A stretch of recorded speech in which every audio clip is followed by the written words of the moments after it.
Welcome to Soulfire Wisdom with Kate Olson. As an evolving spirit and change adventure navigator, it is Kate's mission to empower and guide you on your path and inspire your truest passions. She will encourage you to share your gifts, speak your truth, and ignite your inner wisdom and purpose. She hopes to do so with a little humor and grace and her own soulfire passion. Kate talks with amazing guests who have embraced the pursuit and are fanning the flames of their own passion, purpose, and soulfire wisdom. Now here's your host, Kate. Good afternoon. Welcome to Soulfire Wisdom and Tips, Tricks, and Triumphs Tuesday. So if this is your first time listening, I'm a hypnotherapist, an NLP practitioner, a Reiki master, and a life coach. But I like to call myself a change adventure navigator because I love guiding clients through obstacles and adversity to find their path, purpose, and peace. So before we get started today, I want to talk about something that has really been bugging me this week and literally bugging me because I have gotten so many mosquito bites every time I walk out of my house because we've been having a real true monsoon here in Arizona.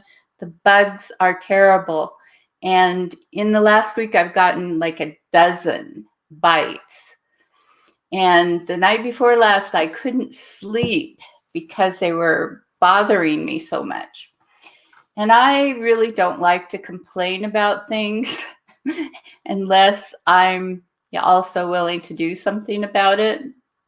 So I decided to look up things other than mosquito repellent and clothing that I could do to help not get bitten so much. So I guess there are some things that you can do as far as what you eat. And there's some controversy over whether this works or not, but I tend to think it does, since part of what mosquitoes are attracted to is smell. And I know that what you eat does have an effect on that. So here's some things that you can eat to help deter mosquitoes from biting you. And beans, lentils, and tomatoes. And the reason for that is the vitamin B1 or thiamine. Grapefruit, and that is because of the vitamin C and antioxidants. And garlic and onions. And that is because of a substance called allicin. And I guess mosquitoes just really don't like the way that smells. Apple cider vinegar. And then chili peppers, if you can tolerate them. And that's because of the capsaicin. And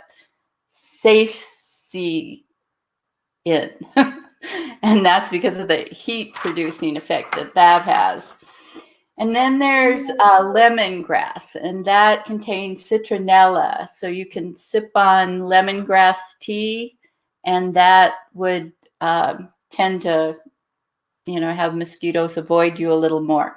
None of these work completely, but I do think that some of them do help, because I used to take garlic tablets, odorless garlic tablets. And last year, I only got 3 mosquito bites. And that was because I went out at dusk and was talking to my neighbors, and I didn't know yet. Somebody had told me that there weren't any mosquitoes in Arizona, and I found out that wasn't true. And then the year before, I didn't get any. And the year before that, I got lots of them. And then I started taking the garlic tablets. So I stopped taking them because I sort of overdid it. And you've got to be careful because they do have an effect like antibiotics. But I'm going to start again and just try to be moderate instead of overdoing it. And there are some foods to avoid, and that would be beer, salty foods, and sweet foods. And that's because they produce lactic acid. And I guess mosquitoes really like that. So I am really excited about our show today. My guest is Terri Britt, and she is a former Miss USA, the former talk show host of Leading with Love on Contact Talk Radio, and she's the founder of Women Leaders of Love Global Community. She's a love expert, speaker, author, spiritual coach, and energetic healer. And she's been doing all of this for more than 2 decades. She's been inspiring women to break the good girl rules and raise their worthiness quotients for inner and outer abundance and to become women leaders. She's appeared on the Today Show, NBC, Fox, A Good Day Atlanta, just to name a few. So I'm really excited to introduce her now. Hey, Kate. Hi, Terri. How are you? I'm great. And let me tell you, I was sitting here thinking when you're talking about the mosquitoes, I live in the Northeast Georgia mountains. Okay. If you could see out my window right now, it is just green mountains everywhere. So of course we have mosquitoes, and I'm thinking, well, I don't get many mosquito bites either. And now I'm wondering if it's the garlic, because I take garlic and I eat it. I can ward off vampires, okay? The vampires are not going to want me because I have lots of garlic. I love garlic. I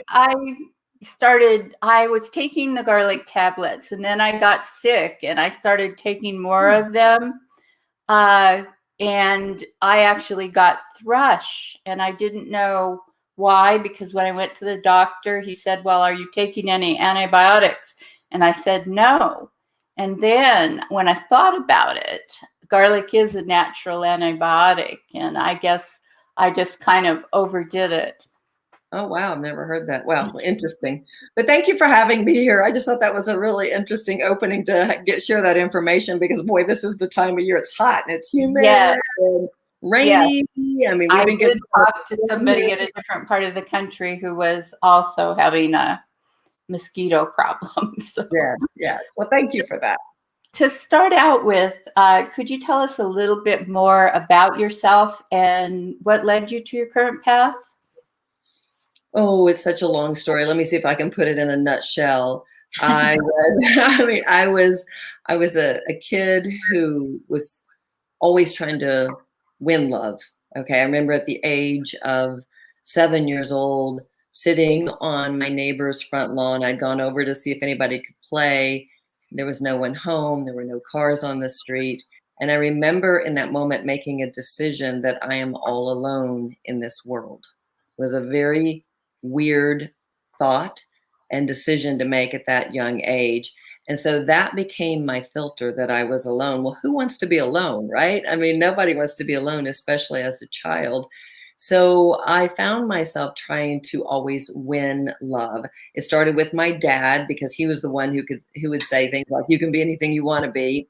And then my mother, who was very suppressed. Mom was the typical Southern belle who gave her power to her dad, especially from that time frame. I'm about to turn 60. So this was in the 60s and the 70s, right?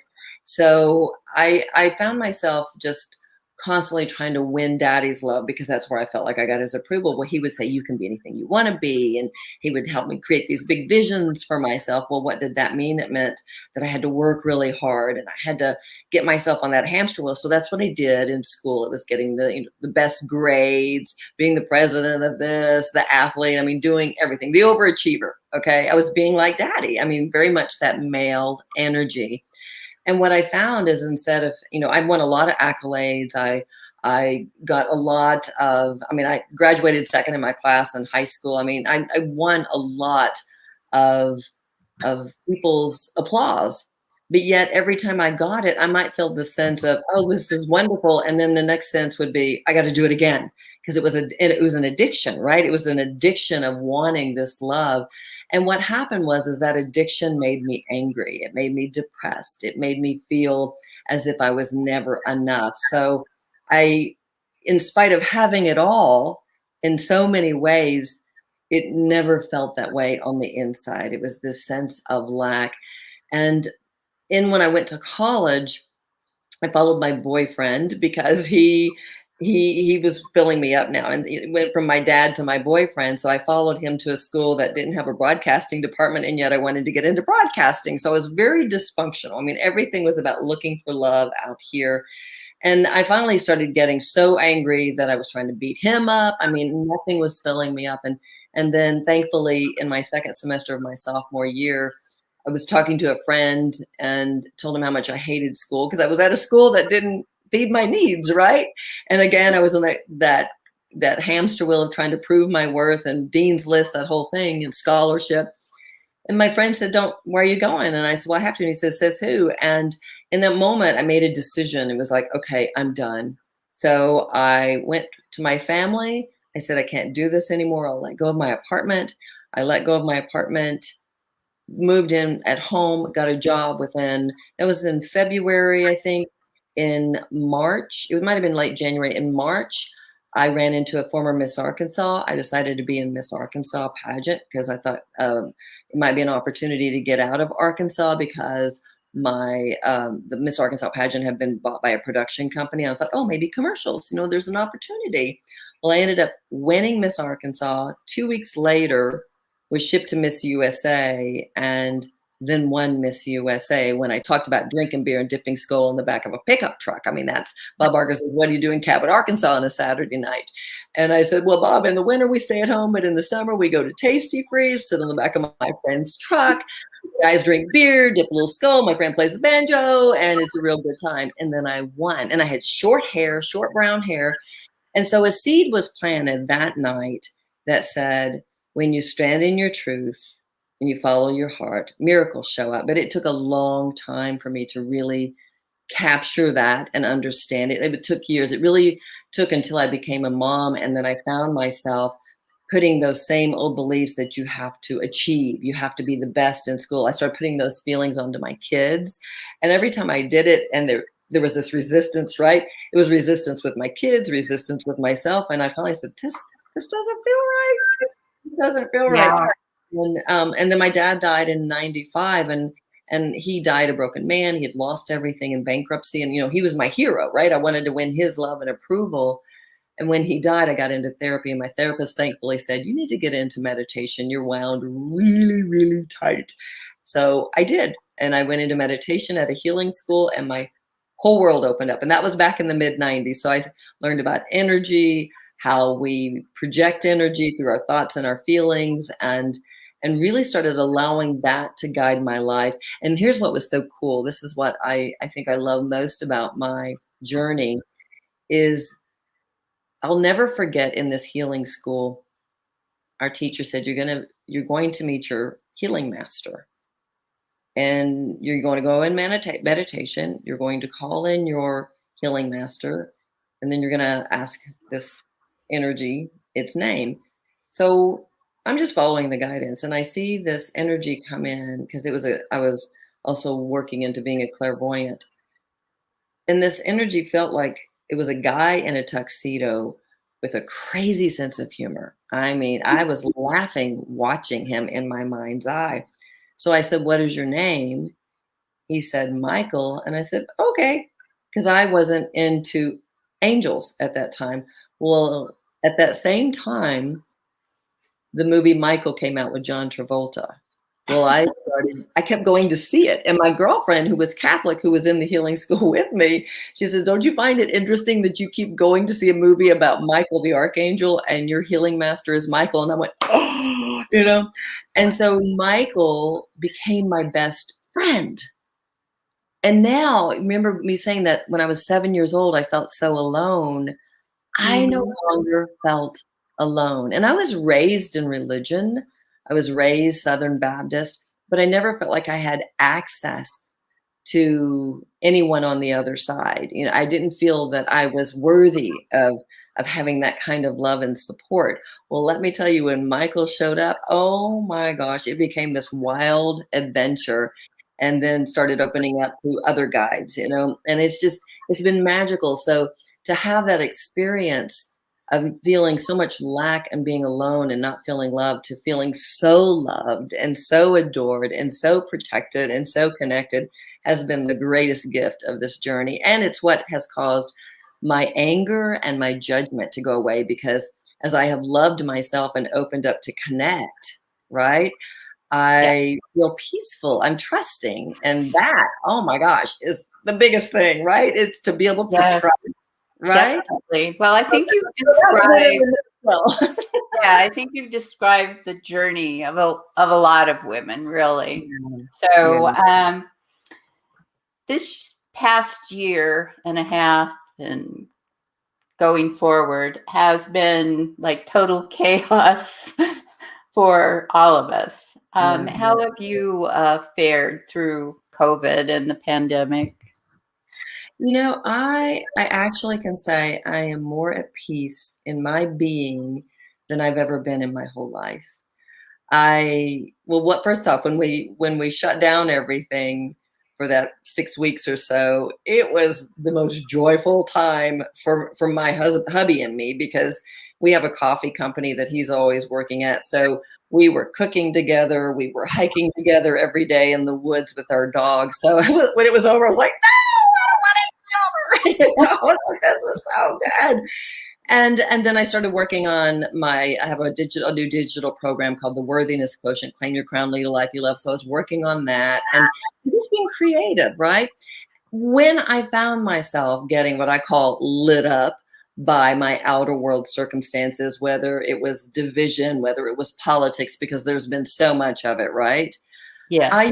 I used it as an opportunity to go within. I always see my outer world as a mirror to my inner world. And if I am reacting to anything, then I know that I have attracted it energetically into my life so that I can heal. And, most people think, well, it's happening to me, but I look at everything as, oh, thank you for the healing. I can see I've got a trigger here. It's time for me to go within.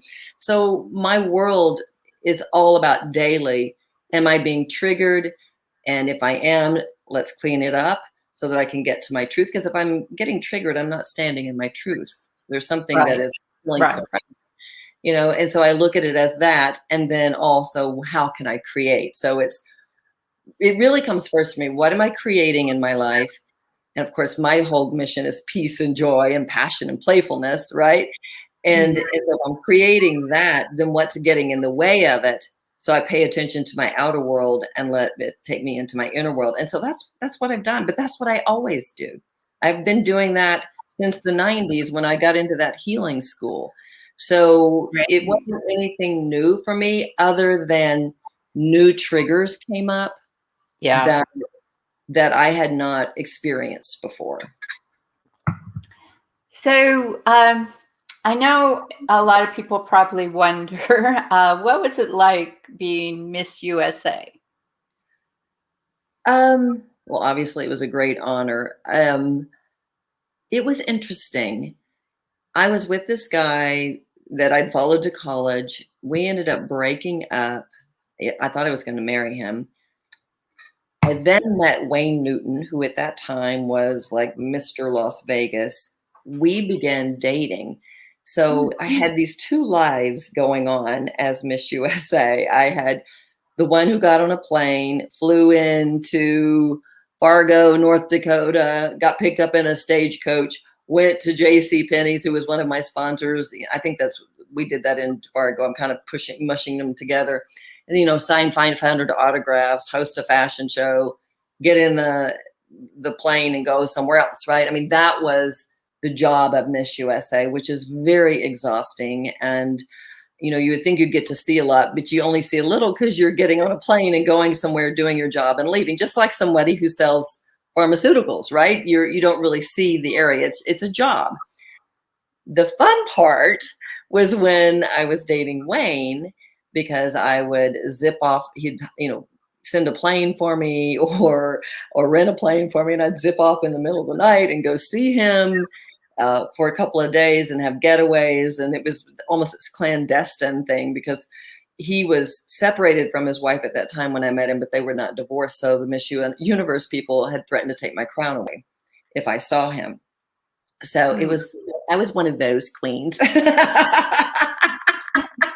Uh-oh. But you know what was really interesting is vibrationally, like when I won Miss USA that night, I was excited. You know, if you saw pictures of me, my mouth was huge. Then there was a sense of emptiness going, is this it? And then the next sense was this sense of guilt because my boyfriend, who I said that I'd been with, I knew that I was leaving him behind and I was going to be shipped to New York because he was going to be left in Arkansas. So I had all this emotion. Well, also through that year, I suppressed myself. I suppressed my light to be within that relationship with Wayne. And in reality, we ended up busting up because he said I had too much fire because I would suppress, and then blow up, right? I mean, how many times do we do that as women? But by the end of the year, I felt like I was back to where I had started in the sense of financially, my dad had given all my money to invest. He lost all of it. And I had given my car to my sister because Wayne said, well, you'll have my cars. So now I didn't have that new car. It was just a weird thing. And now I understand why it happened vibrationally, because I didn't really feel worthy of receiving love, of being able to stand in my truth and receive. It was always about, what does this person need? What does that person need? And so at the end of the year, I was back to where I began. I mean, I literally moved to Los Angeles after that year and rented an ugly duckling rent-a-car that I mean, it was purple and it had dents all in it. Okay. Because I vibrationally had not shifted enough to really say, you know, I am worthy of more love than this. I won Miss USA, but I didn't claim the crown. I didn't really own it because energetically I was raised to believe that it's not okay to receive. You can't receive. You have to give and give and give, which is what I did with Wayne. And then I'd blow up. That's what I did with my old boyfriend.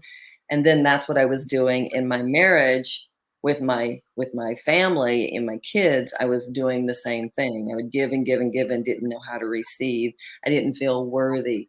So I think Miss USA at that time, there was joy and a lot of heartache. I mean, 6 weeks before giving up my title as Miss USA, I thought I was moving to Vegas. And then Wayne all of a sudden quits calling and he dumped me on my butt.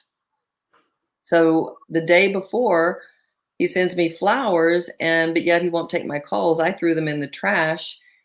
And the day of that I'm giving up my title, my eyes are so swollen because I've been crying all day. So weird stuff, right? I mean, people think it's so glamorous, but there was a lot of emotional turmoil going on inside of me because that's where I was in my worthiness. And it is about, you know, what other people think of you. Mm-hmm. And so if you aren't a really secure person when you go into that, I can see how it would be a lot of turmoil. Absolutely. And for me, you know, it was that moment again where I was like, yes, I won, like all the other accolades I'd gotten in my life, right? It's like, yes, I won. And then there's this sense of, wait, but am I feeling what I thought I was going to feel? Am I really feeling the love? Am I really feeling that fulfillment? No, I'm feeling empty, right? Yeah. And so that's when we keep looking for love outside of ourselves. That's what we come up with. We come up with that emptiness. So for me, that was probably the greatest gift of winning Miss USA, was coming to that understanding. Even though I didn't come to that understanding at that point, I came to that understanding eventually. I did have one real big win, though, because the Miss Universe president at that time, he'd been the president for years. He's now passed away. His name was Harold Glasser. And Harold, he's a cool guy. I mean, you know, he knew what he was doing. But I'm sitting in his office right after I won. And again, you have to remember, I had short brown hair and I talk like this because I was from Arkansas. I mean, I'm not exaggerating. I'm sitting there. I've got my leg crossed and my shoe is hanging off of my foot. It's just on my toes and I'm kicking it like this. And he starts telling me I need to be more glamorous. Okay. I'm not glamorous enough. I looked at him, and this was a huge win for me. I said, I got here by being me. Don't even attempt to change me. And that was huge. That was huge for a Wow. 10-year-old girl, because I Yes, had definitely. I had so many people, my mother telling me, be this, do that, it just felt like it was always there.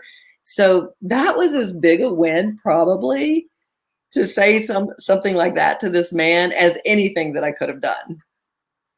Yes, definitely. Yeah. So down deep, that girl wanted to come out from the beginning. Yes. Yeah. So And let me add something to that, and because I think a lot of people can relate to this. As a kid, that person wanted to come out, that empowered woman. But when my mother, who was not empowered, had her rules in her mind about what was going to help you survive, not help you thrive, but what was going to help you survive, she would suppress, act this way, do this, do that. Your dad said to do this.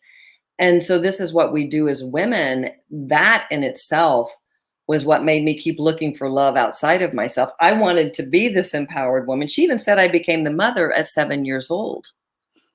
Right? But then she was like, no, but you can't be that wise person. You cannot be that wise person. You need to shut it down. And so there was always this battle that was going on inside of me. And that, again, was that anger that came out because my soul was going, you are empowered. You are this amazing, dynamic woman. And then the rules said, no, but you can't be that. Yeah, definitely. Mm-hmm. So what motivated you to start Women Leaders of Love? It's so interesting. It was a download.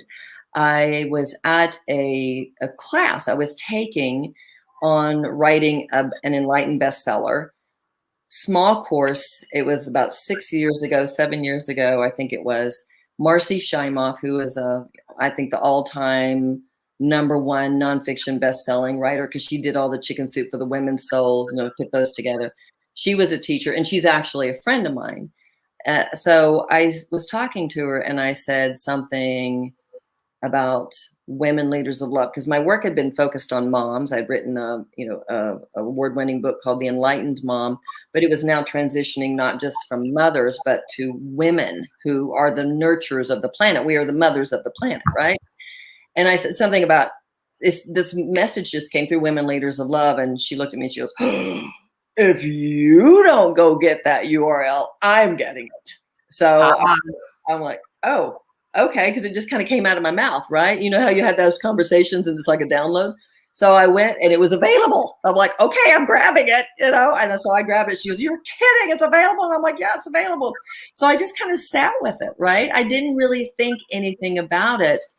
And then started transitioning, doing a little bit of branding, but still did not get the full gist of it. But there was a point where I started feeling this, that I was going to write an ebook, because I'd written several books, but I hadn't written anything about Women Leaders of Love. And so I came up and tried to write about it one day and nothing happened. So the next day I'm meditating. I would come out of my meditation and I see this flash of light in the corner. And I knew there was a guide there. So I zeroed in on who it was. And it was Michael, again, the archangel. He said, okay, now let's go write this book. So I sat down with him, started writing Women Leaders of Love. It literally was written and edited within 1 week. It's an ebook, Wow. It's 20 pages long, but it's very, very powerful about what we're here to do as women, to stand in our truths and become that example for others, to thrive instead of survive. Because my mother survived. That was the suppression. I wanted to be something different than that. And that's where the guidance came from. So that's how it came about. It was a divine download, and then it just evolved. I accepted the download and said, okay, I'll receive this. I'm not sure what I'm doing with it, but I'm going to receive it. And then I allowed it to unfold. So I'm going to have this visual forever when I think of you. I'm going to think of John Travolta as an angel.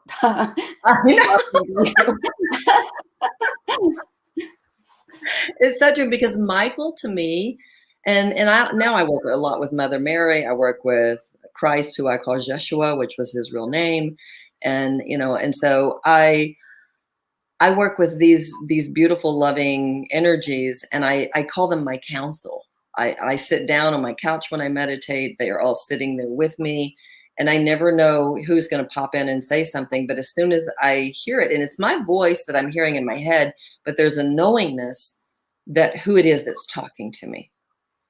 The messages are so profound, and to feel that again, like I said earlier, is so loving and so kind. But yes, it started with Michael, my crazy friend, who I used to see him sitting on the front of my car, like on the hood, going forward ho. And, it was just like in the movie. If you ever saw the movie, he was crazy, right? Yeah. That's how I experienced him before seeing the movie. So I'm like, okay, whoever wrote this movie has had some kind of relationship with Michael the Archangel, because it's so accurate. So what is a worthiness quotient? So this was another divine download. I try to, do everything that I do through downloads or guidance. So your worthiness quotient is how open you are to receiving love, nurturing, support, guidance, simply for who you were created to be. And see, you can see how this all ties in, because remember I said I didn't feel like I could be me. I had to prove my worth. I was constantly trying to win love. And then when I actually won, I still couldn't receive, right? So my mission is to help people move into alignment with the way they were created, to release the beliefs that say you have to do this, you have to do that, those good girl rules. And then by doing so, by standing in their truth, they raise their vibration, because our thoughts create our feelings and our feelings create a vibration. I'm sure you know that, and your listeners know that. And so the worthiness quotient is the more you choose unconditional love and stop the performance, the more you move into alignment with God. Now you're feeling seen, you're feeling heard, you're feeling valued, because you're treating yourself that way. So now you're feeling worthy. Now you're open to receive. And so that's when the miracles show up. That's when the gifts show up. I mean, I could tell you so many miracles. Even winning Miss USA was a miracle, because I left school, broke the cycle, and I spoke my truth and won. It's just that I couldn't fully receive it at that time, right? I couldn't claim my crown, but I did have it show up. And that's what happens so often, is we'll have goodness come in around us and we don't receive it. It's like, oh, I need to work harder, I need to do this. So your worthiness quotient is based in your vibration, and it's how much you're loving yourself and how open you are to receiving miracles and abundance. So my mission is to help people raise their worthiness quotients. So what are the benefits, when you have a high worthiness quotient?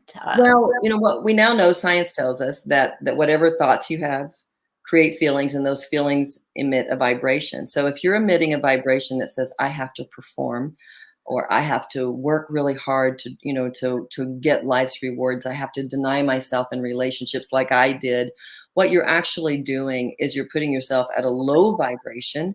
You're saying, I'm not enough, there's something wrong with me, that emits guilt and shame. Those are the two lowest vibrations. So if you're emitting that kind of vibration, you're going to attract things to you that feel hard.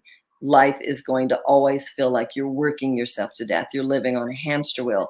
But when you stop that craziness and you say, I'm not going to perform anymore, I'm going to choose unconditional love, which is what I did. I started really focusing on choosing unconditional love. And part of what was happened for me is little Terri showed up. I was meditating on unconditional love one day, and all of a sudden the little girl inside of me, the 5-year-old, shows up. I'm sobbing, and I hear in my ear, get up and write this. This is the beginning of your book. And that was my first book, Message Sent. So as I became the divine parent to her and gave her permission to be who she is, I was connecting with her daily, talking to her daily, loving her daily. So now there was this energetic vibration that I was holding that said, I am worthy of being seen, heard, and valued, because that's how I was treating myself, right? And so by doing that, I now raised my worthiness and became that woman leader of love. I started attracting beautiful things because I was holding a high vibration. I started attracting high energy things, miracles. I started attracting, like when my husband died of 17 years, I had been working on passion. And this was a big thing for me about really giving myself permission to have passion in my life. He passes away from a massive heart attack. My husband now, who I didn't even know, his daughter was on my girls' dance team, and his daughter was between my two daughters. So I didn't really know him. I just say, "Hey, Charlie, how are you?" He shows up on my doorstep the day after my husband dies and said, "Let me support you through this," because his wife had killed herself 5 years prior, right? So here I am, I'm holding a vibration. I've been working on passion and love and having, this, I don't know, this fire in my life. And then it showed up. It showed up within one day after my husband died. I mean, one day. Within Wow. 3 months, yeah, within 3 months, Charlie and I started dating, and it was a little over a year later that we got married, and we've now been married 13 years. Mm. Yeah. So I had 17-year marriage. He passed away, and I've had a 13-year marriage, and hopefully he's going to be around for a while. So I know the question that everybody has when you talk about this is how does someone begin to make that shift? For me, it was when I made a decision to commit to unconditional love. Unconditional love is the key. And so people might say, well, what is that? That means no more performing. It means forgiving yourself of how you think you should be, and instead saying, what is my truth? For me, I look at things, and because if I am not loving myself unconditionally, I'm choosing poverty consciousness and I'm choosing punishment. So I can actually look at things in my life and say, does this feel like punishment or does this feel like love? So making that decision to choose unconditional love has been the key to everything. The beauty of this, I talk about attracting miracles, is that I've become that example for the men in my life and my children. My late husband, it was so cool because, this was completely breaking the cycle of what I had been raised in my family. The old family paradigm says, deny yourself, don't love yourself, put everyone else first, and then everybody gets mad, right? Everybody's ticked off at the other person for not filling them up. And I knew that didn't work. So I said, okay, I've got to shift this. I've got to break this cycle. So when I started doing it and committing to unconditional love, and every time I recognized something I was reacting to, go in and clean up the belief that was causing my pain and suffering, move it out and say, what is my truth? And then give myself permission to stand in it. It was scary because I didn't know how my husband was going to react. Well, lo and behold, he reacted beautifully. I mean, I'll never forget. He said to me, I feel better in my skin than I've ever felt. And I said, why?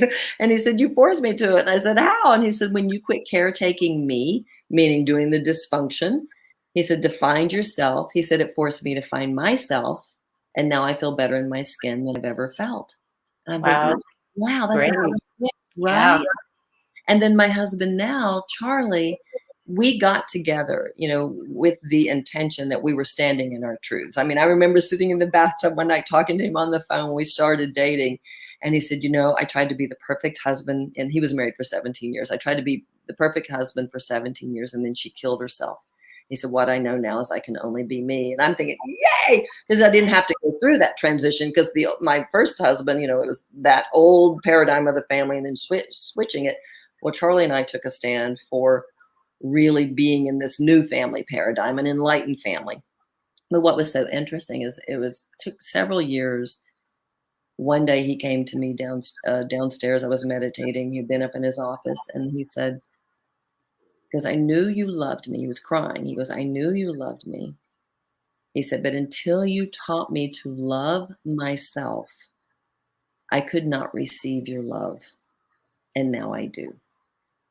Yes. Think about that. That's profound truth. Yes. Because this is what happens is until we choose unconditional love and love ourselves, we block the abundance that is there for us. We don't allow ourselves to be loved. I won Miss USA, but I didn't allow myself to be loved. By the end of the year, everything was gone, right? So it's like when we love ourselves and have no guilt or shame for it, but instead think of it as, I'm loving myself and I'm honoring and loving the way I was created. For me, that's putting God first. For me, it's like God is this beautiful, loving energy of the universe, and that when we say yes to loving ourselves, we're aligning with that energy, that love, and that is our greatest act of service. I mean, look at how me choosing to be an enlightened mom and then a woman leader of love, recognizing that affected the men in my life was huge. And then to see my daughters now who are 28 and 30 living the same way, who are encouraging the men in their lives to love themselves, who are standing in their truths, who are trying to have healthy, dynamic relationships, following their passions. And even when they're not, trying to be kind and gentle to themselves. My youngest is in her 20s and she's trying to figure it all out, right? I mean, but to have compassion for herself and to be accepting of her journey, it's huge. Yeah. To be able to know that you are being an example of thriving instead of surviving, what a gift that you give to yourself and to those you care about and love. And you don't have to have kids. You don't have to have a partner. It can be your friends. It can be your siblings. It can be whatever. It can be your coworkers. It just knowing that you can be that is tremendous. Definitely. So you have a quiz for people to take to determine their worthiness quotient. Yeah, I do. And where can they find that? Yes. Yes, where can So they the find quiz is broken down into different areas like relationships, intimacy, it's miracles, money. I mean, it's a little bit of everything. And so what you're gonna do is you're gonna answer the questions. It takes about 3 to 5 minutes, and you're going to get a clear picture of where you've owned your worth in each aspect of your life, as well as your overall worthiness quotient. Because we usually have one area where feel a little bit more worthy and other areas that we don't. So what it's going to do is it's going to show you this. It's going to give you a breakdown and then some steps for you to really start raising your worthiness quotient. So you can get it or take it at terribritt.com/quiz. So it's just terribritt.com/quiz. As you see my name right there, terribritt.com/quiz, and you can take it there. I also want to share with you, because I've talked about the Women Leaders of Love ebook, for those of you women who, and even the men, if anybody's listening or watching, if you want to grab this to see this download that I got and really get an understanding, and easy read. I call it a toilet bowl read, right? That you can sit on the toilet and read it, but you might want to read it again. But it's got the quiz link.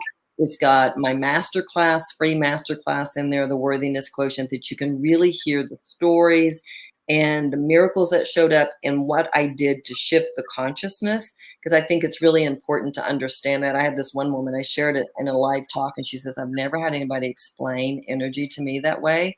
And she was a yoga teacher. She said, I cannot wait to go and explain this to people because it's so easy to understand when you teach it this way. So that's all in there. It's just terribritt.com/worthy. But to get the ebook, and then you'll get 3 free meditations. It's all free. Go to terribritt.com/leaders.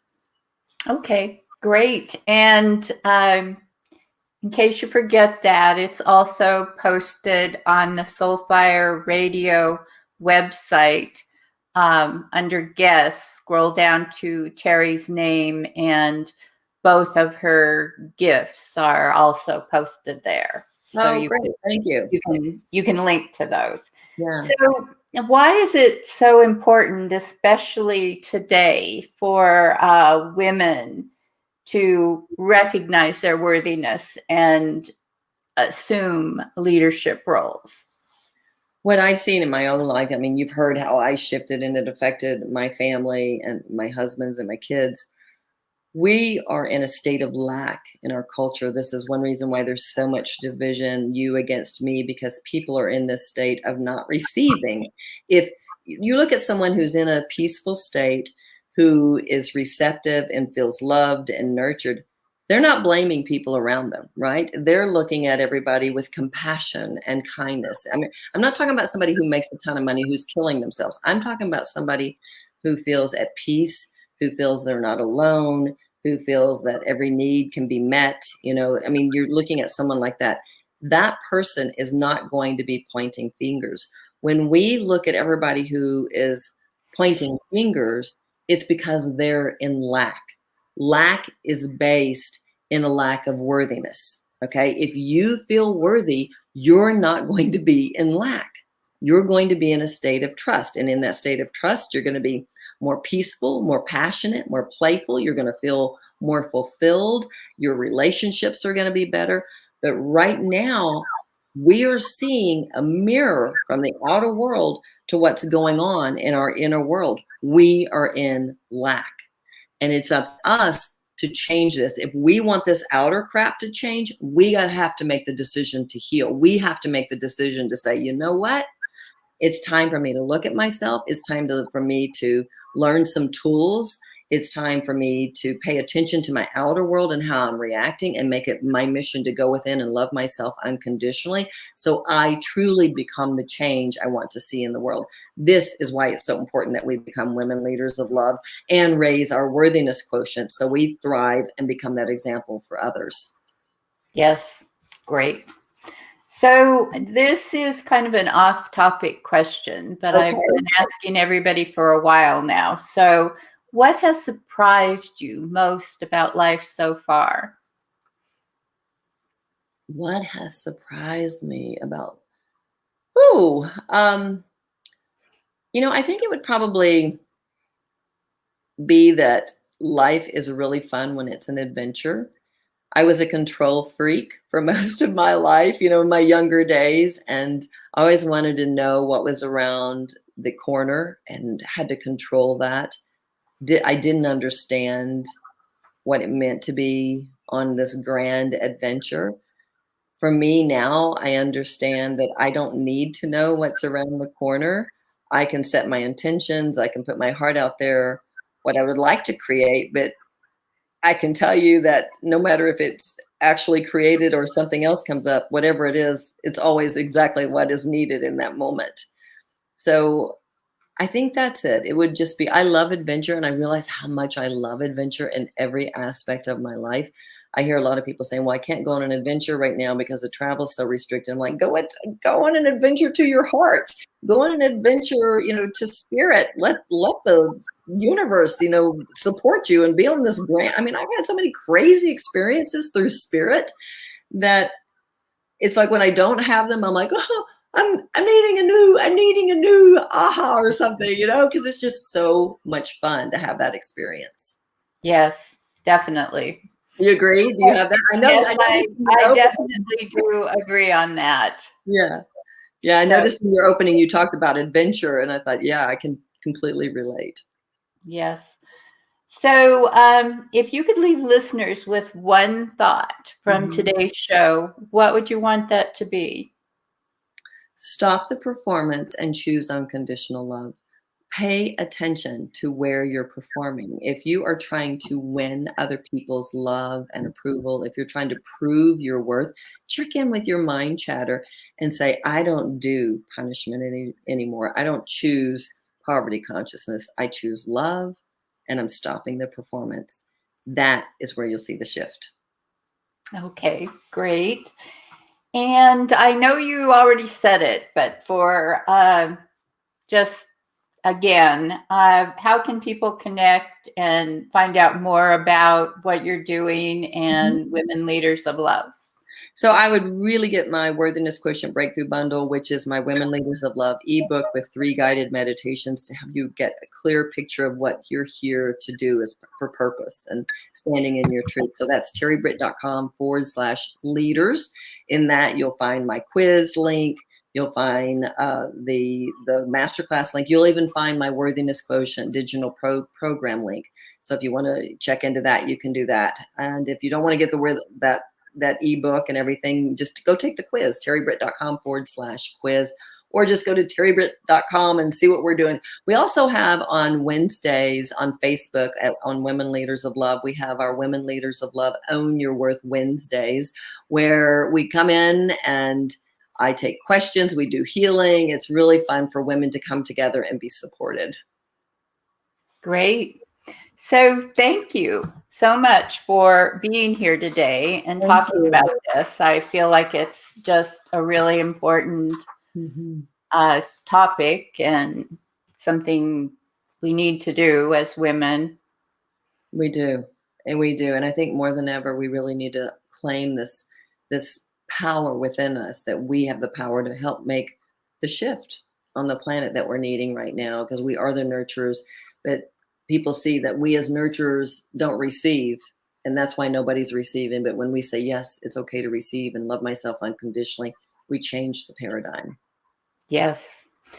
So again, thank you. Thank you, guys. And I'd like to thank the listeners for being here today. I have another great show planned for next week. Next week, my guest will be Karen Ray. And Karen is the founder of Fave Lifestyles, which is another great community that nurtures women and helps them to shine. So a little different focus than what Terri's doing. So be sure to tune in next Tuesday. That'll be already September 7th at 3 p.m. And I'm just going to say bye for now. Have a great Labor Day weekend. Bye-bye. Bye. Thank you for listening to Soul Fire Wisdom with Kate Olson. We hope you enjoyed the show. If we made you laugh, brightened your day, or sparked a new thought, we have succeeded in our mission. Join us next time when we'll share more secrets and truths and all the magic of transformation that is the journey to Soul Fire Wisdom. Always remember, be fierce in the pursuit of what sets your soul on fire.